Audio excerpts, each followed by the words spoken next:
മാന്യപ്രേക്ഷകർക്ക് എൻ്റെ പ്രണാമം. വളരെ പ്രഗത്ഭനായിട്ടുള്ളൊരു വ്യക്തി ഇംഗ്ലീഷിൽ ഒരു സന്ദേശം അയച്ചിട്ടുണ്ട്. Why Reserve Bank of India is issuing 2000 rupees notes. ഇതിൽ പറഞ്ഞിരിക്കുന്നത് മുഴുവനും ശരിയല്ല. ഞാൻ വളരെ വ്യക്തമായിട്ട് അന്വേഷിക്കുകയുണ്ടായി. കുറേയെല്ലാം ശരിയാണ്. അതുകൊണ്ട് അത്ഭുതകരമായ ഒരു സാങ്കേതിക വിദ്യ ഉപയോഗിച്ച് നമ്മുടെ ഭാരതത്തിൻ്റെ സാമ്പത്തിക നിലവാരം ഭദ്രമാക്കുന്ന ഒരു വലിയ ഡിജിറ്റൽ ടെക്നോളജി എങ്ങനെ പ്രയോഗിക്കുന്നു എന്ന് മനസ്സിലാക്കാൻ ഒരുപക്ഷെ ഇതുകൊണ്ട് സാധിക്കും. The rupees 2000 currency is designed keeping in the mind to eradicate the black money issues using state-of-the-art indigenous nanotechnology. Every rupees 2000 currency note is embedded with a NGC, Nano GPS system. ഇതിൽ chip എന്നാണ് കൊടുത്തിരിക്കുന്നത്. യഥാർത്ഥത്തിൽ chip 2000 രൂപയുടെ നോട്ടിലില്ല. പക്ഷെ nano ടെക്നോളജിയുടെ എന്തോ ഒരു detail ഉണ്ട്. ആ 2000 rupees നോട്ട് എവിടെയോ ഉണ്ടെങ്കിൽ കണ്ടുപിടിക്കാനുള്ള സംവിധാനം ഈ നാനോ ടെക്നോളജിയിലൂടെ ഗവൺമെൻറ്റിന് പ്രയോഗിക്കാൻ, ഇൻകം ടാക്സുകാർക്ക്, റെയ്ഡ് നടത്തുന്നവർക്ക് പ്രയോഗിക്കാൻ സാധിക്കും.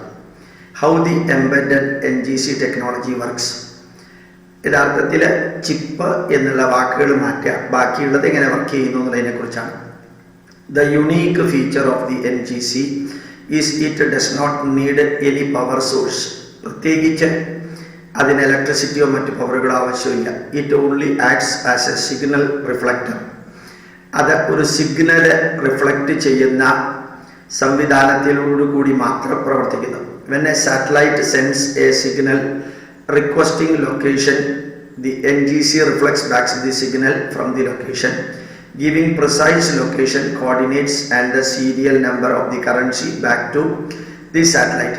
This way, ഈ സാറ്റലൈറ്റിൽ നിന്നൊരു സന്ദേശം വിട്ടുകഴിഞ്ഞാൽ അത് ഈ കറൻസിയിലുള്ള നാനോ ടെക്നോളജി മെറ്റീരിയലിൽ നിന്ന് റിഫ്ലക്റ്റ് ചെയ്തിട്ട് അത് എവിടെയുണ്ടെന്നും എത്രയുണ്ടെന്നും ഉള്ള ഇൻഫർമേഷൻ ലഭിക്കും. പക്ഷെ വീണ്ടും ഞാൻ പറയുന്നു, നാനോ ടെക്നോളജിയുടെ ചിപ്പല്ല, ഏതോ വേറെ സംവിധാനം, ഗവൺമെൻറ് പുറത്തേക്ക് വിടാത്തൊരു സംവിധാനം ഏതാണ്ട് ഇതേപോലെ തന്നെ ഉപയോഗിച്ച് ആ നോട്ടിൻ്റെ എണ്ണവും സാന്നിധ്യവും കണ്ടെത്താൻ സാധിക്കും.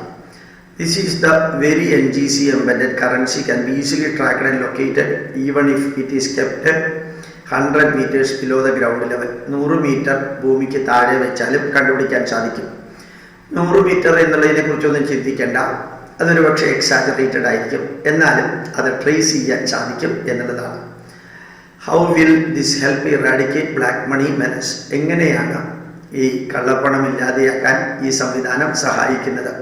Since every NGC embedded currency can be tracked, the satellite can identify exact amount of the money stored at a certain location.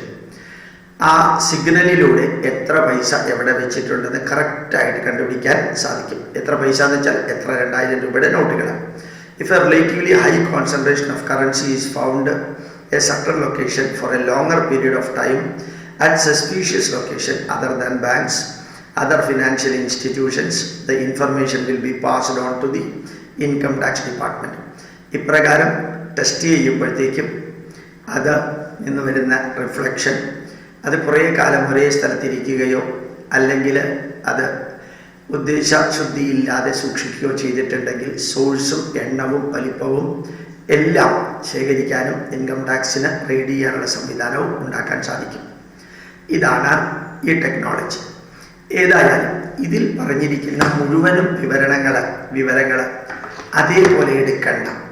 പക്ഷേ വളരെ ആധികാരികമായിട്ട് ഇതിനെക്കുറിച്ച് ചർച്ച ചെയ്തപ്പോൾ അറിയാൻ സാധിച്ചത് ഒരു പ്രത്യേക ടെക്നോളജി ഒരു വർഷം മുമ്പ് റിസർവ് ബാങ്കിനോട് ഗവൺമെൻറ്, പ്രധാനമന്ത്രി വളരെ വ്യക്തമായിട്ട് പറയേണ്ടായി, വിദേശത്ത് നിന്ന് വരുന്ന നോട്ടുകൾ ഉണ്ടാക്കാനുള്ള പേപ്പറുകൾ ഉപയോഗിക്കുന്നതിന് പകരം ഇന്ത്യയിലെ പേപ്പറുകൾ ഉപയോഗിക്കണം, ഇന്ത്യൻ ടെക്നോളജി ഉപയോഗിക്കണം, നാനോ ടെക്നോളജി ഉപയോഗിക്കണം എന്ന റിസർവ് ബാങ്കിനോട് 1 വർഷം മുമ്പ് കൽപ്പിക്കേണ്ടായി. ഏതാണ്ട് അതിൻ്റെ അടിസ്ഥാനത്തിലായിരിക്കണം ട്രേസ് ചെയ്യാനുള്ള ഈ സംവിധാനം, ഈ നാനോ ടെക്നോളജി ഉപയോഗിച്ച് ഏതോ ഒരു സംവിധാനം 2000 രൂപയുടെ നോട്ടിൽ എംബഡ് ചെയ്തിരിക്കുന്നത്. നമ്മൾ മനസ്സിലാക്കാനുള്ള ഒരു കാര്യം, വാക്കുകൾ ഏത് രീതിയിൽ ഉപയോഗിച്ചാലും അല്ലെങ്കിൽ ഏത് തരത്തിലുള്ള സംവിധാനങ്ങൾ ഉപയോഗിച്ചാലും ഒരു കാര്യം ഉറപ്പാണ്, ഇത് പരിധിക്കപ്പുറം കോൺസെൻട്രേഷൻ സൂചിപ്പിക്കുന്ന വിധത്തിൽ എവിടെയെങ്കിലും സൂക്ഷിച്ചു വെച്ചിട്ടുണ്ടെങ്കിൽ ഗവൺമെൻറ്റിന് കണ്ടുപിടിക്കാൻ വീട് തല്ലിപ്പൊളിക്കുകയോ അലമാരി തല്ലിപ്പൊളിക്കുകയോ വീട് കുഴിക്കുകയോ ഒന്നും ചെയ്യേണ്ട കാര്യമില്ല. ഈ നാനോ ടെക്നോളജിയിലെ മെറ്റീരിയലിൻ്റെ റിഫ്ലക്ഷൻ ഉപയോഗിച്ച് കണ്ടുപിടിക്കാൻ സാധിക്കും. Digital India, black money free India, fake note free India എന്ന കൺസെപ്റ്റിലേക്ക് വളരെ വേഗം അടുത്തുകൊണ്ടിരിക്കുന്ന ഒരു കാലഘട്ടത്തിൽ ഈ ചെറിയ വിവരത്തെക്കുറിച്ച് നിങ്ങൾ അറിഞ്ഞിരിക്കണം എന്ന് പറയുന്നു.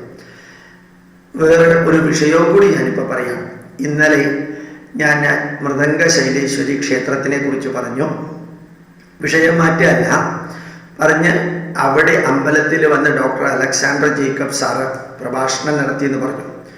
ഒരാൾ തിരുത്തി, വളരെ ഭംഗിയായിട്ട് തിരുത്തി. ശരിക്കും ഡോക്ടർ അലക്സാണ്ടർ ജേക്കബ് മൃദംഗ ശൈലേശ്വരി ക്ഷേത്രത്തിൽ വന്ന് പ്രസംഗിച്ചതല്ല, മറിച്ച് 1 or 2 എപ്പിസോഡുകളായിട്ട് സഫാരി എന്ന ചാനലിൽ അദ്ദേഹത്തിനുണ്ടായ അനുഭവവും അദ്ദേഹം മൃദംഗ ശൈലേശ്വരി ക്ഷേത്രത്തിൽ പോയിട്ട് ദർശനം നടത്തിയപ്പോൾ ഉണ്ടായ അനുഭവങ്ങളും അതിൻ്റെ വിവരണങ്ങളും പോകേണ്ട സ്ഥലങ്ങളും രീതികളും അതിൻ്റെ പൈതൃകവും അതിൻ്റെ പാരമ്പര്യവും പഴക്കവും എല്ലാം വിവരിച്ചുകൊണ്ട് സഫാരി ചാനലിൽ അദ്ദേഹം കൊടുത്ത ആ വിവരണമാണ് ജനങ്ങളെ വളരെയേറെ സ്വാധീനിച്ചതും. അന്ന് മുതൽക്ക് തന്നെ, ആ സഫാരി ചാനലിൽ അത് വന്ന കാലം മുതൽക്ക് തന്നെ ധാരാളം വ്യക്തികൾ അവിടെ പോയി തൊഴുതു വരുന്നതുമായിട്ടുള്ള അനുഭവമുണ്ടായി എന്ന് അദ്ദേഹം തിരുത്തി പറഞ്ഞു. എനിക്ക് വളരെ സന്തോഷം തോന്നുന്നു. ഇതേപോലെ ഇപ്പോൾ ഞാൻ ഈ 2000 രൂപയുടെ കറൻസിയെ കുറിച്ച് ഈ വാട്സപ്പിലൂടെ വന്ന സന്ദേശത്തിൻ്റെ അടിസ്ഥാനത്തിൽ ഞാൻ നിങ്ങളോട് പറഞ്ഞതിൽ കൂടുതലായിട്ട് നിങ്ങൾക്ക് എന്തെങ്കിലും ചേർക്കാനുണ്ടെങ്കിൽ അല്ലെങ്കിൽ ഞാൻ പറഞ്ഞതിൽ കുറവുണ്ടെങ്കിൽ അത് ഒന്ന് തിരുത്തി കൂടുതൽ ചേർക്കണമെന്ന് അഭ്യർത്ഥിക്കുന്നു. പ്രണാമം, നമസ്കാരം.